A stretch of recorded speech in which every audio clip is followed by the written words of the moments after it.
Good morning, everybody. I've got three stories I want to talk to you about today. Are there dark days ahead for Michigan, for Chiron Moore in particular? Michigan was ranked number 9 by ESPN, even with those dark days coming in. And also, did Joel Klatt really disrespect Ohio State? Some Ohio State fans think so. Let's get into it, shall we?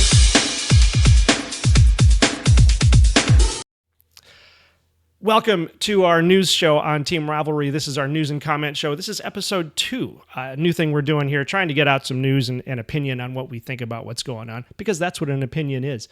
Our first story comes from, you know what? And I just realized I forgot to write down where the story actually comes from. At any rate, the headline of the title is Dark Days Ahead for Chiron Moore as Troubling Michigan Revelation Emerges Amid Bryce Underwood Decommit Rumors. Could Bryce Underwood decommit from Michigan? Anyway, the story goes into about Chiron Moore's suspension and his self-imposed suspension, which Joel Klatt called self-serving. Maybe it is, maybe it isn't. I don't know. It could be a deal worked out with the NCAA. We'll see. But at any rate, the story actually talks about games 3 and 4, and then kind of gets it backwards that that it was actually the first 2 games, but it's actually games 3 and 4. And it's Central Michigan and Nebraska, which are not going to be easy games. Central Michigan, easier than Nebraska. Nebraska, always a tough team. But what the article talks about, dark days ahead for Chiron Moore in this case, is that Chiron Moore doesn't have the backing that Harbaugh had. Remember, Harbaugh had 2 years to build up his staff and his team in order to in order to take those suspensions. So when Harbaugh took his suspensions, he's already got coaching staff in place and players in place that know the program. They know what's going to happen, and it basically runs on automatic at that point. Chiron Moore doesn't have that. And furthermore, they actually changed the rules. So I don't know if you remember this or not, but Jim Harbaugh was allowed to practice with the team during the week. He just couldn't be there on Saturday. So for Chiron Moore, it's different. He can't even be with the team from, I don't know if it's Sunday afternoon or Monday morning, but Monday morning to Saturday night, he cannot be with the team. He can't practice with them. He can't talk to the coaches. He can't do anything. And the reason that's because Harbaugh was able to. So I think they're trying to crack down on that a little bit more, make the suspension a little bit more intense and hurtful. But anyway, that's what they're talking about at Dark Days for Chiron Moore, that he's not going to be able to be there even to practice with the team. So he's got to get everything set up ahead of time and then hope like anything that he's got these guys in place and ready to go. The next question is, as I alluded to earlier, that there are rumors now of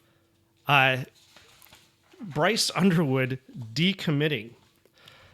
Bryce Underwood, if you remember, he was originally committed to LSU for several months. Was ready to go, signed up, committed, obviously, so ready to go, obviously. Chiron Moore swoops in, and because Bryce Underwood lives in Michigan, has a lot of Michigan contacts, I think even Connor Stalions was in contact with him, which I find interesting because if Connor Stalions really is anathema around Michigan, it sure doesn't seem to be that way, because if they're still including him in this stuff, and I don't know that Michigan asked Connor Stalions to help with Bryce Underwood. Nevertheless, he did. I think there was even a rumor that Tom Brady called him. I mean, at that point, what are you going to do? I mean, Tom Brady's the GOAT. You got to go where the GOAT tells you to go. So Bryce Underwood, the rumor that he could leave is all because of the suspension of Chiron Moore, the potential hammer coming down on Michigan, although it's looking more and more like the hammer has already hit, but we'll find out more about that in June. So there's also a rumor, and this is completely a rumor. This is I don't know that anybody can substantiate this, but there's a rumor going around that Bryce and his mother got into an argument in Baton Rouge, which is in Louisiana, which is where Louisiana State is. So is it possible that he is actually looking into what's going on back at LSU? Is he going to try to get back in there? I mean, he's been practicing with Michigan. He's been outstanding in those practices from all the reports, and I know those reports can be misleading, so who knows? But we did see some. We saw him in the spring game. We've seen him in some practice footage, and according to Connor Stalions, he's been actually calling Connor Stalions to work things out at Michigan. So we'll see how that goes. I don't know. these rumors get out of hand and things get crazy, and then none of it happens. So we'll see what goes. We'll see if Chiron Moore really does have dark days ahead, or if Chiron Moore can actually get his staff in place, his team in place, and then we'll see if Bryce Underwood walks on that field in game 1 or not. We'll know that in September. Now I got to remember the schedule. Was the first game in September, or was it late August? Anyway, this fall. The next story comes from ESPN, and Michigan has been ranked number 9 by ESPN, which is kind of wild too, given that Michigan's finish last year was 8-5, although ending that season by beating Northwestern, Ohio State, the national champions, and then Alabama for the second time in 1 year. Not only that, but the article points out that Michigan's passing attack finished the 2024 season as one of the worst in all of college football. They're ranked number 130 out of 133 FBS teams. That's not good. But we saw that. We know. We watched those games. We saw Michigan struggle offensively in every game except Northwestern. They still struggled offensively against Ohio State and Alabama, as those games went, 10-13 and 19-16, 19-13. Cannot remember those scores off the top of my head. And I'm not going to look them up because I know you're going to say it in the comments, which I appreciate, actually. Put it in the comments. The numbers don't always stick, but I know that Michigan won those games. I got that down. So Chiron Moore, in an attempt to avoid the same struggles of last year, Moore has led an all-out effort, it says, to flip 5-star QB Bryce Underwood. Bryce Underwood has come in. You've got Chip Lindsey. We've also got Mikey Keene coming in. And the two additions of Bryce Underwood and Mikey Keene, the ESPN article says, are massive upgrades from what the Wolverines had last season, which, of course, any upgrade would be a massive upgrade from last season on the offense. But I want to read to you what they have actually said about several of the key players here, because this is fantastic, and this is cause for excitement. So we've got Chiron Moore pulled off the biggest recruiting win of the cycle by flipping Underwood, the number 1 player in the class, from LSU. The in-state signal caller addresses a key need and has physical attributes desired in a passer. Passer. I guess he could be a pastor. If you can throw the football, you can be a pastor. Is that? I don't know. He threw for more than 11,000 yards in high school and set a state record with 152 career touchdown passes. 11,000 yards in high school is a lot. I've seen a lot of high school games, and those guys do not throw the ball if they don't have to. So 11,000 yards is pretty impressive. And he says, between the need and the position and Underwood's physical tools, the true freshman could be under center to start the season in Ann Arbor. We'll see. I am of the opinion that I don't know that Bryce Underwood will start unless, he absolutely proves himself. There is that mystique of your first game being in the big house. We're not talking about, a small 30,000 seat stadium. We're talking about the big house with 115,000 people in there, 100,000s more watching on TV and online and what have you. That's not something to overlook, and it's not something to just put away quickly, because that's overwhelming. I even as a fan, you go into the big house, it can be overwhelming, and I can only imagine if you're on the field and everybody's expecting you to put that ball where it goes. That could be even trickier. That's something you got to work into. So it could be that Bryce Underwood doesn't start, but maybe he gets a lot of snaps in. Hopefully, if there's garbage time, if Michigan gets far enough ahead, they can get him in there then and get him used to it, and then maybe he starts his sophomore year. But who knows? If Mikey Keene doesn't work out, then Bryce Underwood may just have to be the starter, and that's just the way it's got to be. I don't like that situation when you say somebody has to be the starter, because that means you're not working from a position of strength. You're working from a position of necessity, and that can be an issue. They've also got here Moore is a former offensive lineman and offensive line coach, so it's not surprising he emphasized signing Ty Haywood, a 5-star lineman. He's a powerful big man and an excellent length and mobility, could push his way into the rotation. And then you've got Andrew Babalola. That's a fun name. Andrew Babalola. Was on campus this spring and performed well, could be the first between these two to see the field and might even contend for a starting tackle spot. Then you've got Shamari Earls, a one-time Georgia commit, has a supreme blend of height, length, and speed to contribute in sub-packages.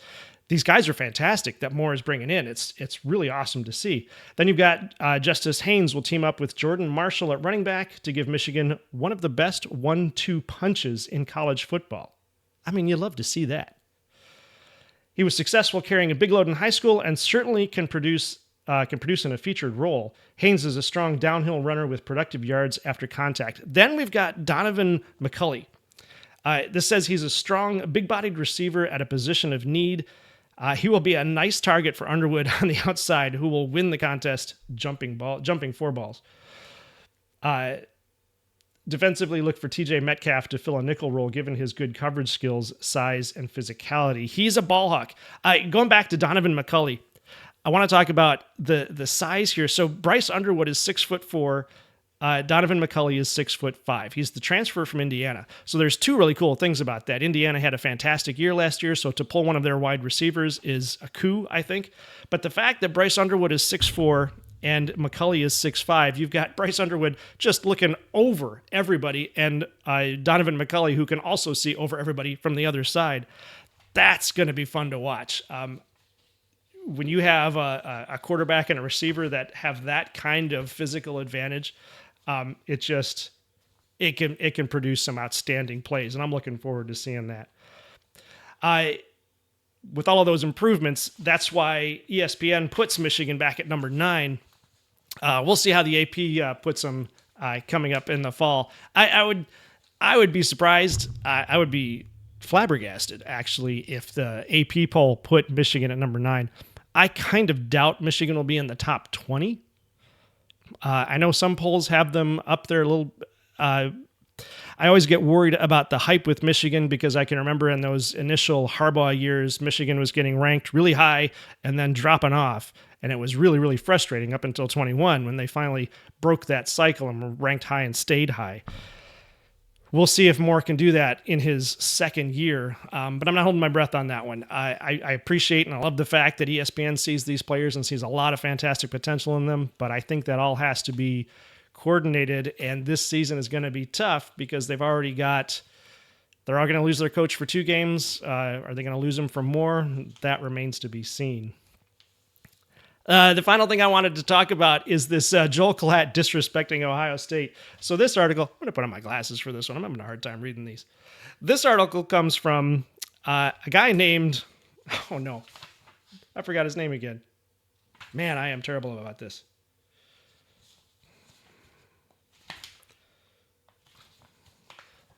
I think it was Ryan. His name is Ryan, I think. He writes for an Ohio State paper. And I printed these things out and I meant to put the titles on them and I forgot. And then I got really excited about doing this video and I thought, I got to get over here and do this. And then I forget some key details, as always happens. I really apologize for that. I will find some way to put this on the screen and let you know where this is coming from. At any rate, Ryan here says, the headline for the article is Joel Klatt's preseason top 25 should make Ohio State football fans angry. Now, if you thought Michigan fans were arrogant, wait until you hear this story. It's not very long, and I'm going to read it to you, and we're going to go through it. The Ohio State football team deserves respect as the defending national champions. I agree. They won a great championship. They had a fantastic run there. They are a team that went on the greatest run in college football history during the 4-game run to the title. And I appreciate that he says the 4-game run to the title. That was fantastic, beating all of those top 5 teams. The regular season wasn't fantastic. It was essentially average for Ohio State. They went 10-2. They lost to a team that they were a 21-point favorite to win. What was that team's name again? Oh, Michigan. While they lost a lot of talent, they also bring back the best offensive and defensive players in the country. That's a bit subjective, but we'll go with it on this. Jeremiah Smith and Caleb Downs make the Ohio State Buckeyes one of the best teams in the country. I think that's fair. They should be viewed as a top 2 team. So what are they actually ranked? 3. In the preseason polls, because of those 2 and the other talent that surrounds them, offensively, they should still be a great force. Joel Klatt is an unabashed Big Ten homer. Fox's lead game analyst talks up the Big Ten every chance that he gets, even though he's not announcing games. He normally loves the Buckeyes. Even so, his preseason top 25 should make Ohio State fans angry. Why? Because he didn't rank them in the top 2. He ranked them number 3. Clatt doesn't show proper respect to the Ohio State football team. Clatt doesn't even have Ohio State as the highest-ranked Big Ten team in his preseason top 25. He has Penn State as the number 1 team in the country. Okay. Penn State just got Jim Knowles. Penn State has some key players too. Penn State wasn't able to beat Notre Dame in the college football playoff. That was last year, and as I've been told by many Ohio State fans and Michigan State fans, you can't live in the past. And that's the past. The Buckeyes tore through that same Notre Dame in the national championship game. Ohio State beat Penn State in Happy Valley as well, so this ranking doesn't make a ton of sense. Again, they beat Penn State last year. It's different teams this year. Different teams. The Nittany Lions do bring back 2 of the best running backs in the country, as well as starting the quarterback Drew Allar, but they still don't have any receivers to throw the ball to. I bet you they'll find some. The jury is still out on Allar on whether he can be an elite quarterback in college football too. No, Allar is an elite quarterback. It's James Franklin that's the problem. But maybe he's figured it out. Maybe Jim Knowles has knocked some sense into him. No one knows how well Julian Sand will play in his first year as a starter. Well, if no one knows how he's going to play, then that leaves a question mark. And you don't put a team at number 1 or number 2 if there's a giant question mark with the quarterback. He is the presumed starter once the fall rolls around, but he still has a lot to prove. He's a former 5-star recruit, so he should be able to acclimate himself well. That's especially true with the stable of receivers he has at his disposal, including the best tight end in the country. Yeah, so again, if you thought Michigan fans were arrogant, that's an Ohio State fan that should... they win that one. They win that round. I'm going to give that one to Ohio State. They now have the most arrogant and entitled fans in college football. Not all of them. I know a few Buckeyes that are great guys. Not entitled at all. That's all I've got for today. I hope you appreciated those stories. Let me know what you think of my opinions. If you liked this video, let me know. If you didn't like this video, I appreciate you hanging out with me. I also want to let you know that we have our review of Ohio State's championship run. That video is on our channel. We also have the look back at Michigan's 2024 season. We're putting together a video now of how Michigan cheated to win in 2023. I'm sure everybody will be annoyed or possibly really appreciate that one. We'll see how it goes. Thanks for hanging out with me. Enjoy football. Enjoy the rest of your spring and summer, and we will see you in the next video.